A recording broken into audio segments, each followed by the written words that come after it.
Sí, es que estoy muy nervioso, la verdad. Bueno, ok. Bueno, buenas tardes, Dios los bendiga. Yo les voy a predicar sobre, la palabra de hoy va a ser la pureza de Dios, no al pecado sexual. ¿Ok? Más, escúchenlo. ¿Ok?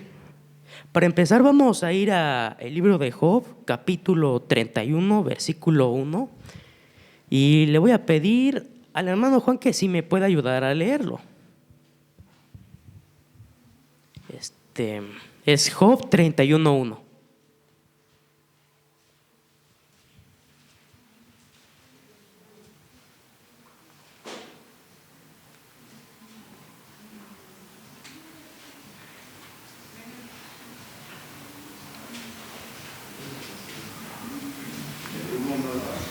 Sí, nada más el 1.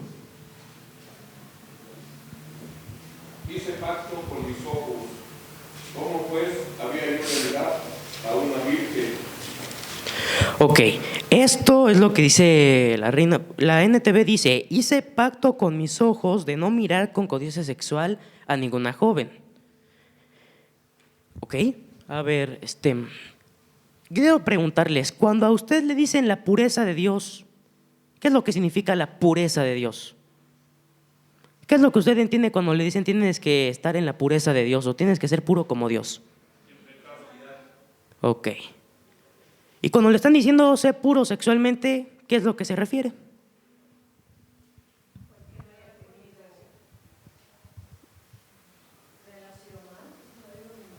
Ok. Para entenderlo bien, vamos a pasar ahora a la primera carta de los Corintios. Esto lo voy a leer yo. Capítulo 6, de los versículos 15 al 18. Si se oye diferente es porque estoy usando una NTV. No creo que es una Biblia de esas de la prosperidad. ¿Ok? Dice: ¿no se dan cuenta de que sus cuerpos en realidad son miembros de Cristo? ¿Acaso un hombre debería tomar su cuerpo, que es parte de Cristo, y unirlo a una prostituta? Jamás. ¿Y no se dan cuenta de que si un hombre se une a una prostituta, se hace un solo cuerpo con ella? Pues las Escrituras dicen, los dos se convierten en uno solo. Pero la persona que se une al Señor es un solo espíritu con Él. Huyan del pecado sexual. Ningún otro pecado afecta tanto el cuerpo como este, porque la inmoralidad sexual es un pecado contra el propio cuerpo. Vamos ahora, cierre sus ojos, por favor.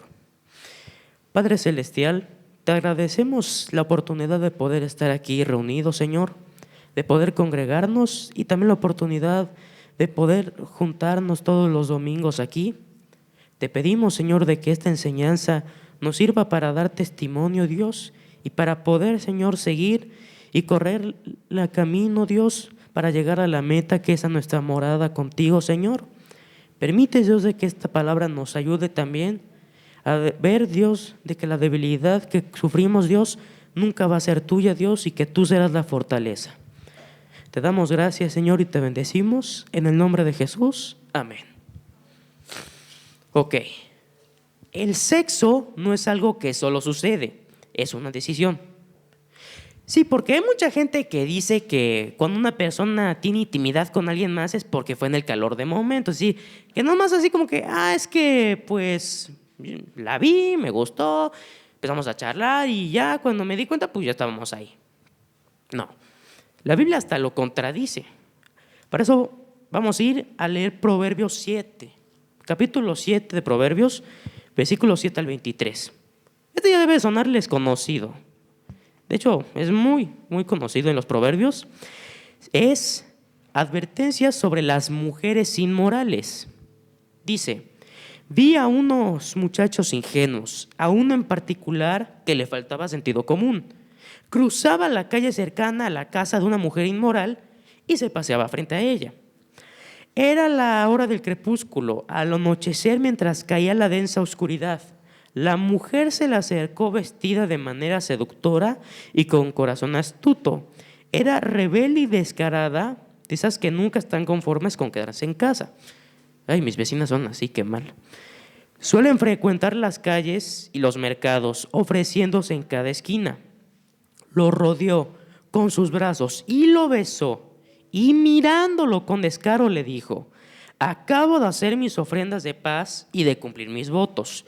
Tú eres precisamente al que estaba buscando. Salí a encontrarte y aquí estás. Mi cama está tendida con hermosas colchas, con coloridas sábanas de lino fino. La he perfumado con mirra, aloes y canela. Ven, bebamos sin medida la copa del amor hasta el amanecer. Disfrutemos de nuestras caricias, ahora que mi esposo no está en casa. Se fue de viaje por mucho tiempo. Se llevó la cartera llena de dinero y no regresará hasta fin de mes. Y así lo sedujo con sus dulces palabras y lo engatusó con sus halagos. Él la siguió de inmediato, como un buey que va al matadero. Era como un ciervo que cayó en la trampa, en espera de la flecha que le atravesaría el corazón. Era como un ave que vuela directo a la red sin saber que le costará la vida. ¿Ok? Ahora, aquí el texto lo indica. Cuando una persona tiene intimidad con alguien, es una decisión siempre entre dos personas.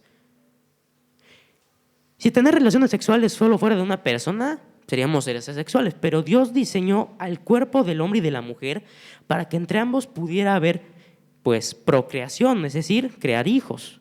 Ahora, cuando una persona decide tener sexo, siempre es con premeditación, con consentimiento y conscientes de ello.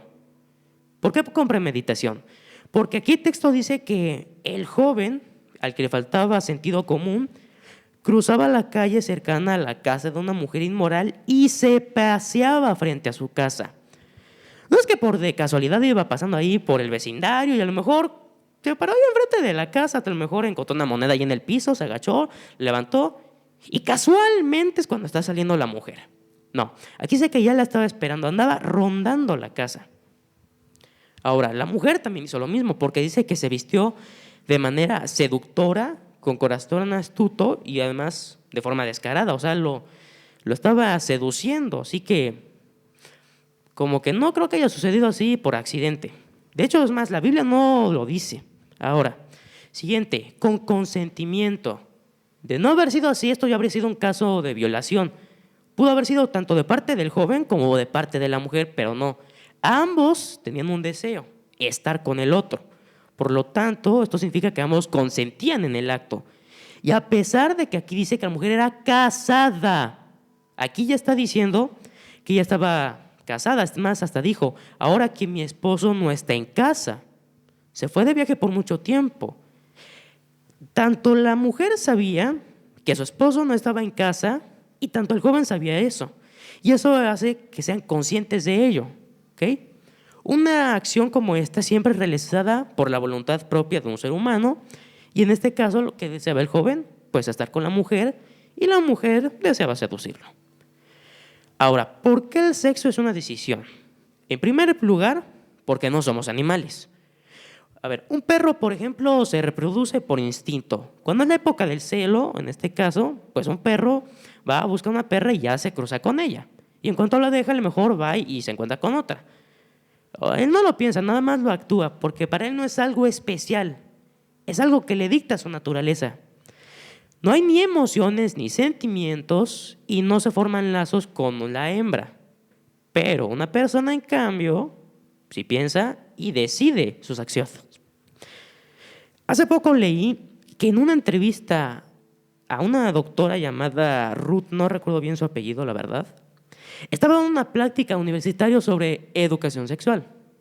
Desde ahí ya empezamos mal. Un joven le pregunta: oiga, ¿y qué puedo hacer si mis hormonas son demasiado fuertes y no puedo resistirme al hecho de querer estar con alguien? Yo digo que la doctora probablemente nunca leyó la Biblia. Y probablemente es una mujer que no era decente. Porque le dijo: es irrealista pensar que usted se resista a ese impulso. Los únicos que no se resisten a un impulso así son los animales. Entonces la doctora lo que está diciendo: somos animales, así que sería imposible. Pero eso no es cierto. Porque a diferencia de un animal, nosotros tenemos el raciocinio, la voluntad de decidir, el libre albedrío. Además de que distinguimos de lo bueno y lo malo. Por ejemplo, un bebé no va a entender que es malo tocar la estufa caliente o jugar con un cuchillo hasta que se lastime. Pero si tú lo dices que no, si alguien le dice a un bebé no, lo va a entender. Va a entender entonces que es algo malo. En cambio, una persona ya es consciente de que es malo y aún así lo hace. Eso ya es obrar con malicia. Lo mismo que estaban haciendo ellos dos. ¿Ok? De una u otra forma, la persona lo decide, ¿por qué? Por un deseo, por voluntad y sobre todo por placer. Mucha gente confunde esto y cree que es por el calor del momento, pero no. Siempre hay factores que entran en juego a la hora de terminar en la cama con alguien. No es como que así porque sí, no. Siempre habrá un paso para llegar a eso. De una cosa a la otra siempre hay un paso. Y aquí vamos a explicar cuáles son.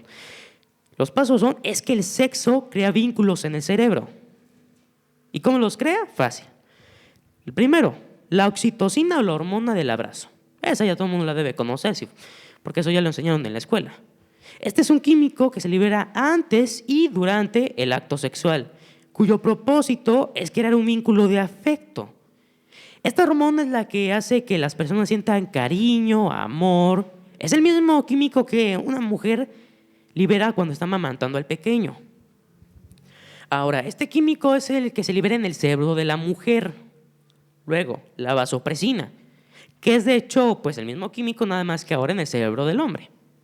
Ambos son los que te están diciendo te enamoraste y tienes que estar con ella. Te dice, deben unirse, prácticamente es lo que dice.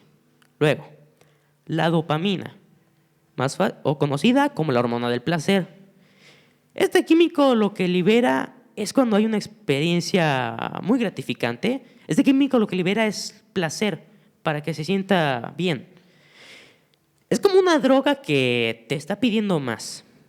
Por ejemplo, si los dos anteriores te están diciendo tienes que estar con esa persona o estás enamorado, lo que la dopamina dice es, oye, despierta, consigue más de eso. Es lo mismo que podría pasarle en este caso a alguien que es adicto a, no sé, a los dulces o al chocolate. Si le das algo así, por ejemplo, a un niño va a querer más. Si a una persona que es gordita o que le encanta comer dulces, le das un chocolate, te va a pedir más. Es más, te va a pedir hasta toda la tienda, de seguro, te la compra. Y ahora, es lo mismo que ocurre, nada más que esta vez cuando una persona tiene intimidad.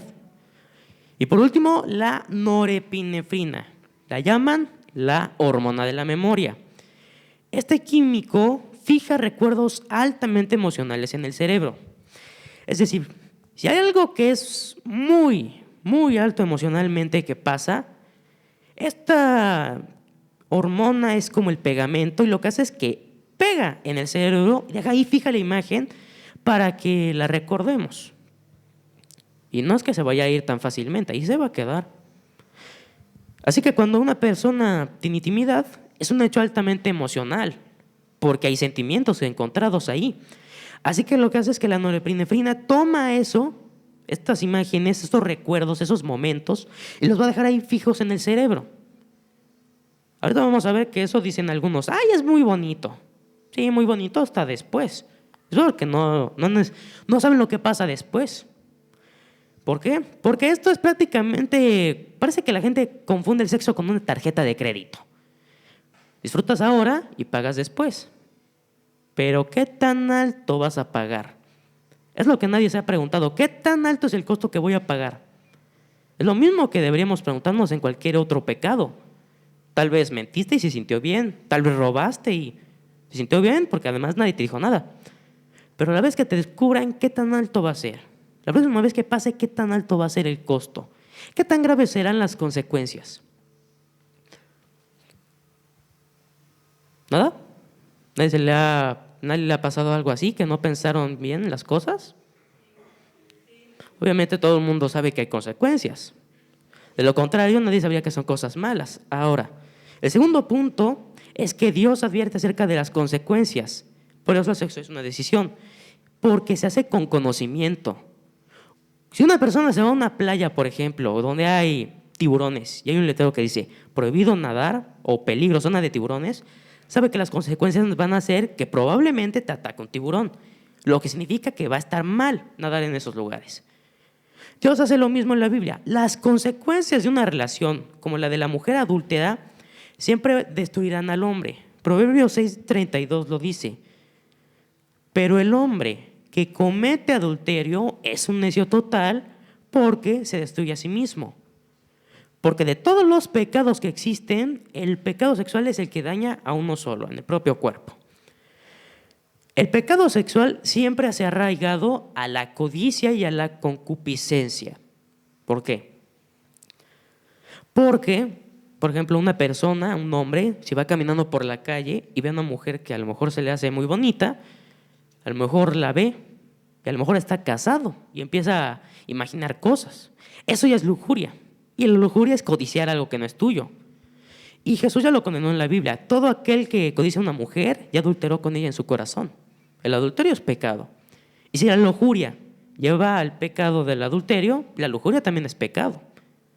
Ahora, esta atracción inicialmente se tiene que rechazar. En cuanto uno capte una situación así, inmediatamente tiene que rechazarla. No puede quedarse ahí. Por ejemplo, si uno va caminando y ve que una mujer se está acercando, inmediatamente lo que tiene que hacer es o voltear la mirada o ver para abajo, pero no puede seguir viendo. Eso ya es tentación. Y sería sucumbir al pecado. El sexo prematrimonial es la fornicación y en el matrimonio es el adulterio. Ambos pecados son aborrecibles a Dios.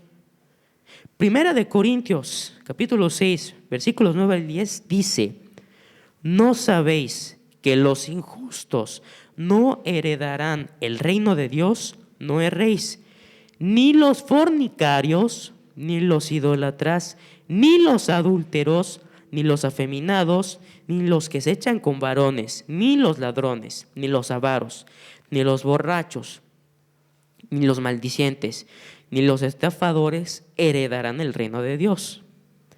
Es decir, si una persona comete este pecado y se arrepiente, va a poder ir al cielo. Pero si no se arrepiente, entonces no va a poder heredar el reino. Aquí Dios ya castiga estos pecados porque para Él son una abominación. Obviamente si te arrepientes, Dios te va a decir, ok, pero si no te arrepentiste, vas a tener que llegar y vas a tener que rendir cuentas de lo que hiciste.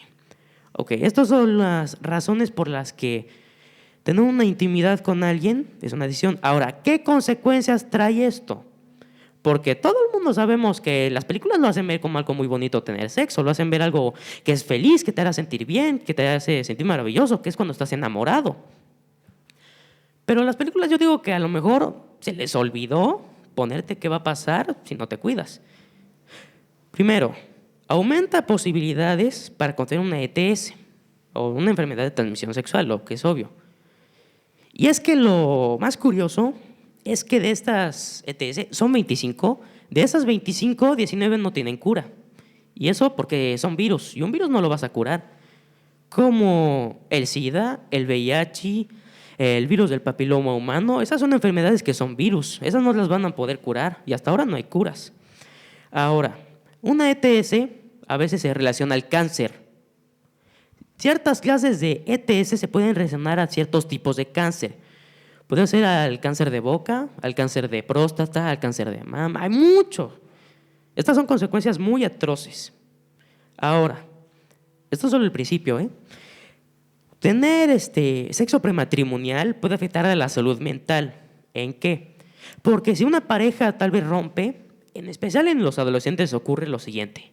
Entran en un lapso de depresión muy grande, es muy, muy fuerte el lapso. Y a veces eso puede llevar a tendencias suicidas. Puede llevar inclusive a pensar en quitarse la vida. Ahora, si no me creen, aquí tengo las pruebas.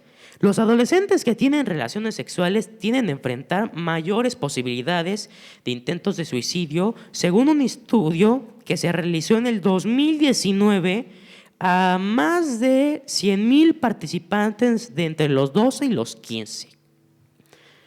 Las relaciones sexuales en la adolescencia temprana pueden aumentar el riesgo de conductas suicidas a través de trastornos mentales, angustia de ser demasiado inmaduro psicológicamente para manejar las relaciones sexuales y la violencia sexual, especialmente en las mujeres. ¿Sí? Esto puede afectar bastante a una persona, especial a una mujer. ¿Okay? Ahora, el sexo ilícito lleva al sexting y el sexting tiene consecuencias muy devastadoras. ¿Quién sabe qué es el sexting? ¿No lo han oído? ¿Qué es?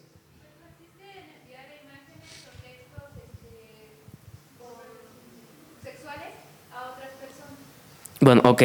Lo que es el sexting es una moda que se puso en Estados Unidos entre adolescentes, más entre parejas. Es tomarse fotos desnudos o semidesnudos y enviárselas entre sí.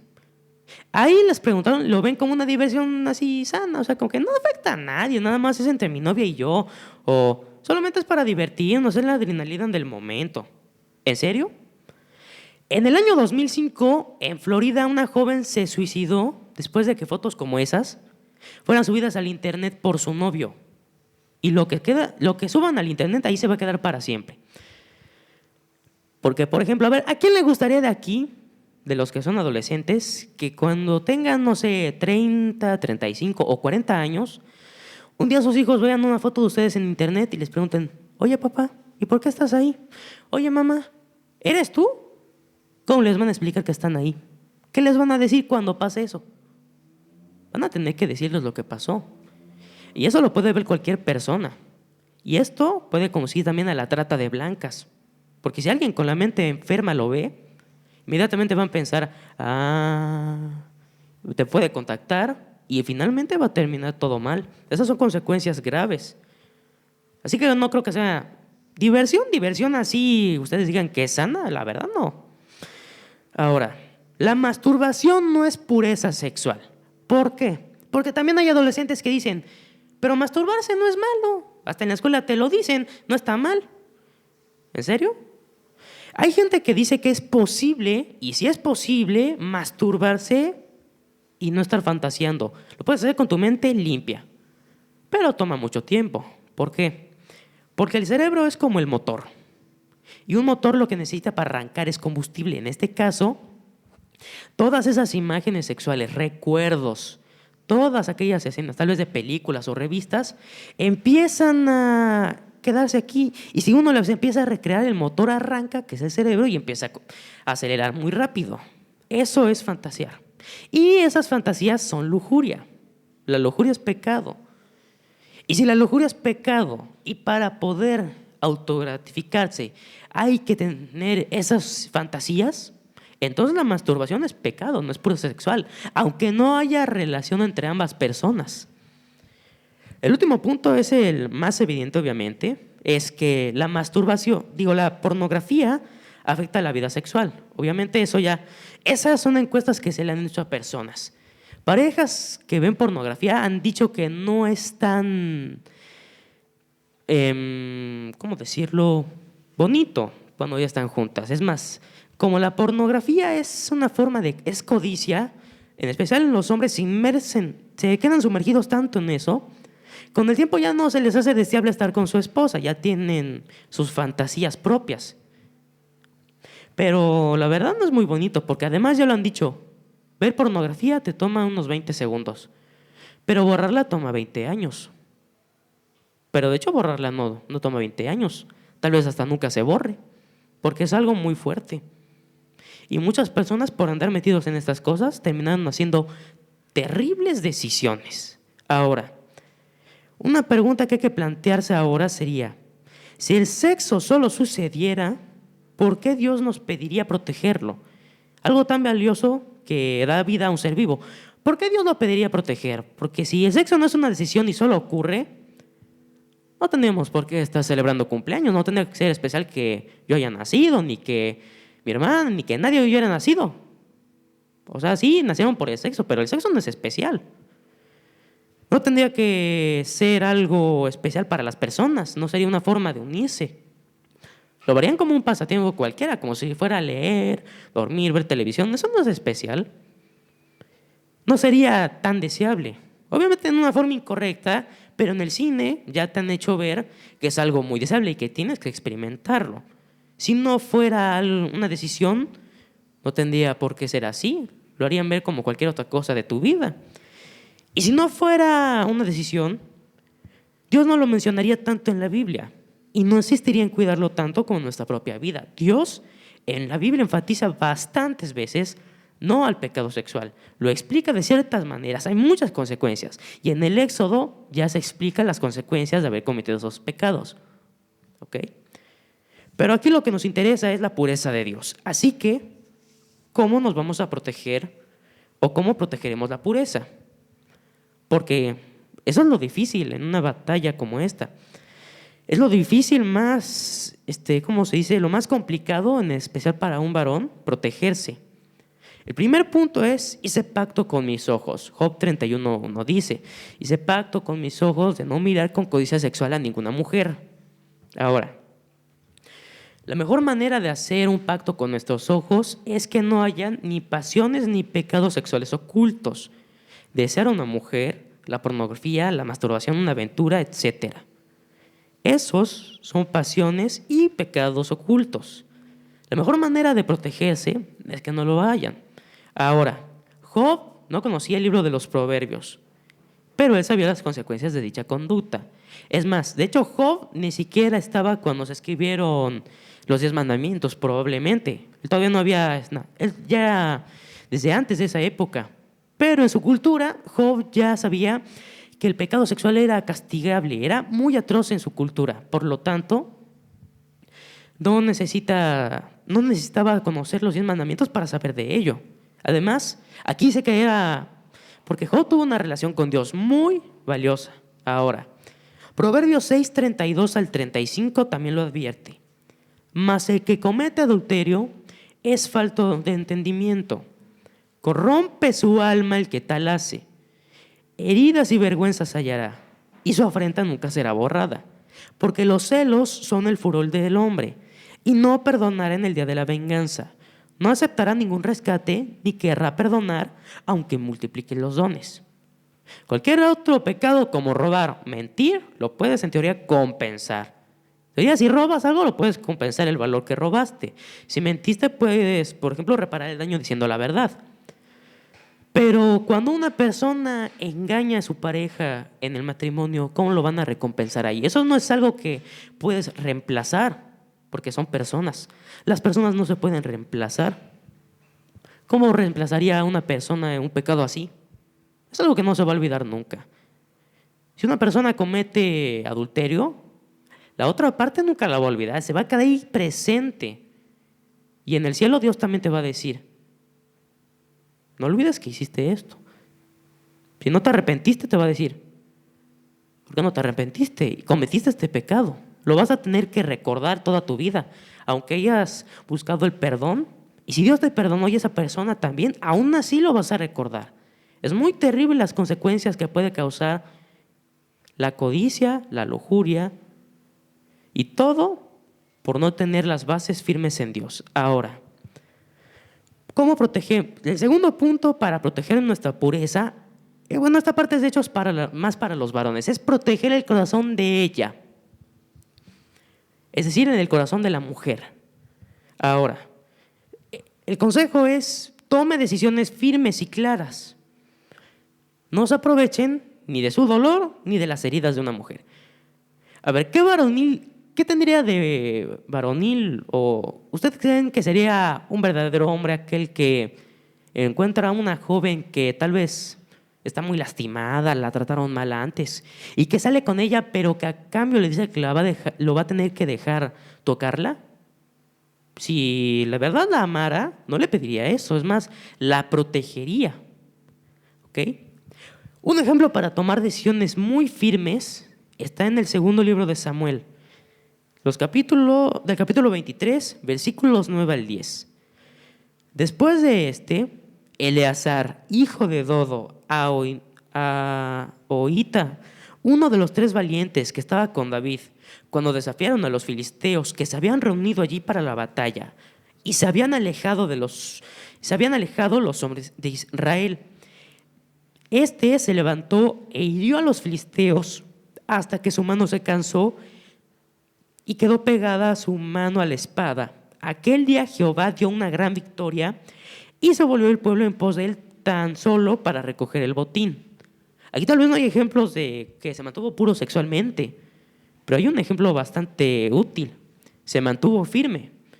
Él pudo haber sido corriendo con los demás también, así huyendo, pero él decidió plantarse y dijo, no, yo me quedaré aquí porque es mi deber, ante Dios, ante mi rey y ante mi pueblo. Y Y Dios nos pide lo mismo. Tú tienes que permanecer firme en tus convicciones. Si tus convicciones son nunca estar solo con una chica, entonces te debes mantener firme. Si tu convicción es nunca hacer tu tarea solo porque sabes que si estás solo en tu casa o en tu cuarto, en la computadora, puedes caer, estás firme en tus decisiones. Ahora, nosotros, como varones, podemos decidir no lastimar el corazón de una mujer y mantenernos firmes ante la impureza sexual, aunque se rían de nosotros, porque es lo más probable. Si en la escuela tú, por ejemplo, a los que ya son grandes, ¿no? Si tus amigos te ven, no sé, que tú nunca tocas a tu novia, nunca le pegas, nunca le haces bromas o la tocas de forma indecorosa, a lo mejor se van a reír de ti, te van a decir que eres un cobarde, que eres un aleluyo, que eres un santurrón, pero esas son convicciones firmes. Y además estás quedando bien ante Dios. Y cuando estamos bien ante Dios, no importa lo que opinen las demás personas. Lo que va a contar al final es la opinión del Dios. Porque al final vamos a rendirle cuentas de lo que hicimos aquí. Como varón vas a tener que rendir cuentas de lo que hiciste con esa mujer. Cómo la trataste, cómo la tocaste, cómo le hablaste, cómo la guiaste espiritualmente. Dios no te va a preguntar cuántas veces o cuánto tiempo pudiste resistir sin verla o sin ver debajo de ella. No, Él te va a preguntar si te mantuviste firme en los preceptos de Dios, en sus preceptos, porque Dios no nos juzga en estándares humanos. Sus estándares, ya lo han dicho, son demasiado elevados para nosotros. Y ahí no hay pros ni contras, ahí solamente podemos obedecer. Es o sí o sí. Con Dios no hay juegos, no hay flexibilidades. Dios es firme con sus reglas y con sus normas. Y nosotros como cristianos, hijos de Dios, debemos serlo más. Porque nosotros somos los que vamos a dar el testimonio a las personas con nuestra vida, nuestra conducta y palabras. ¿Ok? Ahora, una jovencita, en realidad, si se deja tocar, es porque busca aceptación. Debido a la falta de un padre, ya sea que la ausencia pueda ser física o afectiva. Por ejemplo, si a una jovencita, su papá es muy cariñoso con ella, la quiere, dice mi reina, mi preciosa, mi nena, mi adorada, pero casi nunca está con ella o casi no se ven, no va a sentir afecto, no va a sentir amada. Una niña necesita que sus papás le digan que es bonita, que es hermosa, en especial el padre, mientras que un varón también necesita que le digan que es un hombre. Al igual que él, las mujeres tienen necesidad de que les digan que son bonitas, valiosas, aceptadas, amadas. No tiene nada de varonil que una persona, en un hombre, fuese con una joven así, con esta clase de ideas, y se aprovechase de esas debilidades. Ir más allá de estos límites, de los límites sexuales de una chica, sobre todo cuando su dolor o desaceptación debilitan sus defensas, es lo más cobarde que puede haber existido. Eso no es ser una persona, eso ya es ser un animal. Porque una persona no haría eso. Una persona debería, supone, tener moral. Un animal, en cambio, no. Y siendo hijos de Dios, si lo hacemos, está peor. Se supone que como hijos debemos protegernos, velar unos por otros. En el caso de los varones, nuestro deber con las mujeres es guiarlas espiritualmente y protegerlas. En el libro de los Cantares nunca mencionan que el joven haya hecho algo malo con la joven. Ahí muestran cómo ellos se cuidaron mutuamente. Ahora, para las mujeres a lo mejor se les es extraño, hasta a lo mejor les parece depravado si un hombre se masturba, ve pornografía o es lujurioso. ¿Pero por qué? Ahora, por esto, con una sola frase, lo puedo explicar. Los chicos dan emociones a fin de recibir relación sexual y las chicas dan relación sexual a fin de recibir emociones. ¿Por qué? Porque no es lo mismo para un hombre como para una mujer la relación. Para un hombre ya es el contacto físico. Para una mujer, en cambio, es conversar, que la oigan, decirle cumplidos, es decir, para ella no es tanto lo físico, es más lo emocional. ¿Ok? Ahora, 1 Corintios 6, 15 al 18. ¿No sabéis que vuestros cuerpos son miembros de Cristo? ¿Quitaré, pues, los miembros de Cristo y los haré miembros de una ramera? De ningún modo. ¿O no sabéis que el que se une con una ramera es un cuerpo con ella? Porque dice, los dos serán una sola carne, pero el que se une al Señor, un espíritu es con él. Huid de la fornicación. Cualquier otro pecado que el hombre cometa está fuera del cuerpo, mas el que fornica contra su propio cuerpo peca, ¿ok? Porque aquí hay algo muy trivial. ¿Cómo podríamos estar unidos a Cristo y al pecado a la vez? Sería lo mismo que servir a dos amos, a Dios y a las riquezas, pero no puedes servir a dos amos, es solamente a uno. En mi opinión, a mí me dejó un poco impresionado a esto. Ahora, ¿por qué? Para algunos corintios no había nada de malo en cometer esta clase de pecados, como algunos cristianos de hoy. Porque la verdad es increíble que cristianos de ahora no le vean nada de malo tener una aventura, tocar de manera indecorosa a una mujer, que los que son novios no vean nada de malo en andar viendo películas con alto contenido sexual. O sea, los cristianos de ahora ya no son como los de antes, que sí se comisionaban. Ahora ya no hay ni temor de la palabra ni de respeto de ella. Porque fuimos comprados por el precio de sangre, que es la sangre de Cristo, y le pertenecemos a Él. Prácticamente nosotros somos esclavos por amor de Cristo. Porque antes esclavos del pecado éramos, y ahora somos esclavos de Cristo. Ahora, el texto de Corintios no lo veamos de manera literal, veámoslo en el contexto espiritual, no lo olviden. Hay que verlo en el contexto en el que se decía y la intención. En este caso, Pablo jamás sugirió que unirse con una ramera, una prostituta o una mujer ajena es una especie de matrimonio. Obviamente no. Pablo nunca estaba incitando a que si ibas a estar con ellas, que te unieras a ella, no. Lo que Pablo quería es que a través de esta ilustración nos quería explicar que la relación con Cristo es espiritual y por lo tanto cometeríamos adulterio espiritual o fornicación espiritual si dejamos que la pureza sexual nos domine. La impureza sexual es como el adulterio en el ámbito espiritual. Así como Israel se prostituyó tras los ídolos, nosotros hacemos más o menos lo mismo cuando dejamos que la impureza sexual domine nuestras vidas. Ahora, Pablo lo añadió en manera muy enfática. ¿O no sabéis que el que se une con una ramera es un cuerpo con ella? Pablo lo dijo aquí también. Los dos eran una sola carne, pero el que se une al Señor, un espíritu es con él. Pensémoslo de esta manera. Si yo, por ejemplo, en mi mano me saliera, no sé, tal vez mi carne de aquí estuviera podrida o muerta, ¿qué es lo que haría?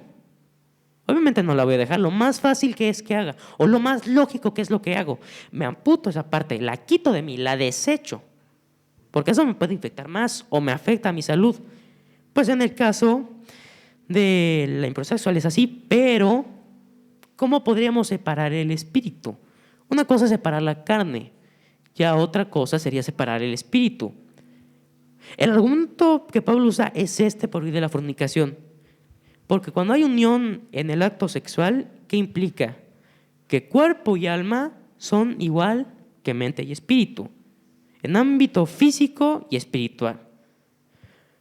Porque pensémoslo de esta manera, ¿acaso Cristo, con el respeto que Dios merece, habría sido partícipe de algún pecado como este? Con el respeto que Jesús merece. ¿Acaso alguna vez en la Biblia se menciona que Cristo se acostó con una ramera? ¿Acaso alguna vez, no sé, estuvo tocando de manera indecorosa a una mujer? A pesar de que convivió con esa clase de gente, él era el Hijo de Dios y no pecó. Y por lo tanto, Pablo está diciendo, ustedes son hijos de Dios. Por lo tanto, si Cristo, el Hijo de Dios, no pecó, ustedes tampoco pueden hacerlo, ¿ok? No es posible que nos llamemos hijos de Dios, pero a la vez estemos teniendo, no sé, algún pecadillo oculto. Porque hay mucha gente que a lo mejor lo ve como un pecado pequeño, tal vez ver pornografía, tal vez andar mirando programas donde las mujeres salen en ropa muy escasa. A lo mejor lo ven inocente, pero con Dios no, porque eso es lujuria, es codicia. Eso puede llevar a un nivel mayor, a algo peor, y eso rompe la relación con Dios. Y además, cuando nos mantenemos puros con Dios, es más fácil. La pureza con Dios es más fácil cuando hay una estrecha relación con Él. Mientras más distante estamos de Dios, es más difícil que nos mantengamos firmes en esta batalla. ¿Ok? Ahora, la pureza vale la pena proteger, no solo si se trata de una persona que no es tu futuro esposo o esposa. Si alguien aquí tiene una novia, lo cual no lo sé, la mejor manera de protegerlo es que no se pasen los límites. Además, de hecho, ni siquiera debería haber noviazgos tan jóvenes. No sería muy... Bueno, de nuestra parte no sería algo que Cristo haría el lastimar a una persona sin intención. Porque aunque tal vez no fue en tu intención, la dañaste. Y el daño ya está hecho. Aunque lo reparemos, el daño está hecho. ¿Por qué? Porque también hay que protegernos a nosotros mismos. Y lo más importante es que la pureza se vale proteger cuando se trata de evitar quitarle la vida a un ser inocente. ¿Saben cuál es la crisis que pasa a una mujer después de practicar un aborto? Porque de por sí este pecado, el aborto, es asesinado. Eso ya es malo. Pero es peor porque las consecuencias devastan más a la madre.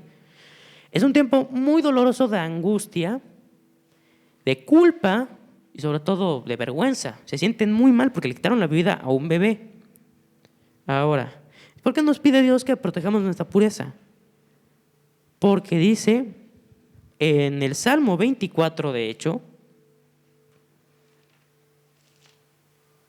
en el versículo 3 al 4 dice: ¿quién puede subir al monte del Señor?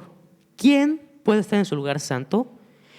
Solo los de manos limpias y corazón puro, que no rinden culto a ídolos y nunca dicen mentiras. Ahora, dice también que ellos recibirán la bendición de ver al Señor. Por lo tanto, si protegemos nuestra pureza, la bendición será la más grande que tenemos. La que más grande que podríamos tener como cristianos, la bendición más grande también como humanos sería la de ver a Dios. ¿Quién de aquí no le gustaría algún día poder irse a dormir y que cuando despierte esté frente a Dios cara a cara y que le esté diciendo: buen siervo fiel, en lo poco fuiste fiel, en lo mucho te pondré?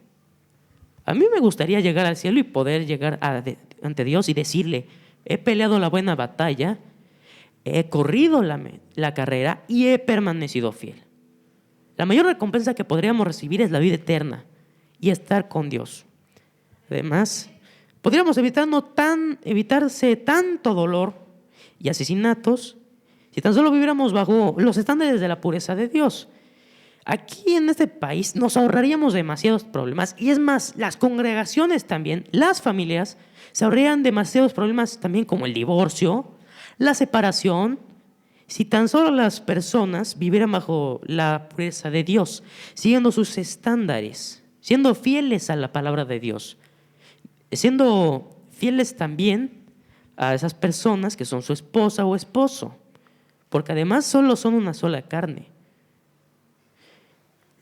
Díganme, ¿a quién de aquí le gustaría en unos años poder ver a sus hijos casarse? Obviamente a todo el mundo le gustaría ver a sus hijos casarse. ¿A quién le gustaría verlos casarse sin que estos estén ya siendo padres antes de tiempo? ¿A quién le gustaría ver a su hija casarse sin que esté embarazada? ¿A quién no le gustaría ver a su hijo casarse siendo virgen? ¿A quién no le gustaría que cuando el día de su boda llegue puedan decir con orgullo que mantuvieron a sus hijos puros? ¿A quién no le gustaría llegar al altar, pronunciar sus votos y hacerlo sabiendo que fue puro? ¿Y a quién no le gustaría llegar al cielo y con la frente en alto para recibir la recompensa por haber sido fieles? Pablo lo menciona: yo me permanezco fiel porque espero que cuando llegue al cielo se me dé la corona de justicia. ¿Quién no le gustaría recibir su recompensa en el cielo por haber permanecido fiel? Todo el mundo quiere eso, pero primero hay que obedecer, porque Dios lo pide. Te voy a dar tu recompensa si andas en mis estatutos. A Salomón se lo dijeron: todo esto te daré, te voy a dar la sabiduría que me pides, la riqueza del mundo, muchos años de vida si anduvieras en mis caminos.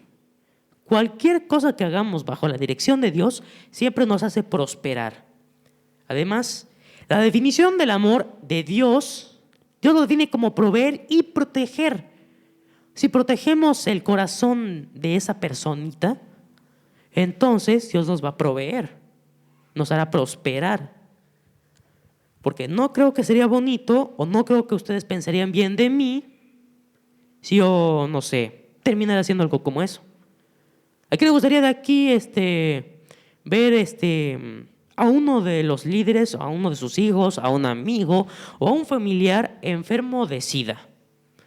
O que le digan, usted tiene cáncer. ¿Y todo por qué? Porque no pudo mantenerse puro, por no poder obedecer. El mayor problema de las personas es la desobediencia. Nos dicen una cosa, hacemos otra. Como si nuestro cerebro fuera un traductor. Te dicen algo, tu cerebro lo traduce, ya cuando sale por el otro lado ya es muy distinto. Vamos a orar, y ahora sí, para concluir. Señor, te agradecemos, Dios, por darnos la bendición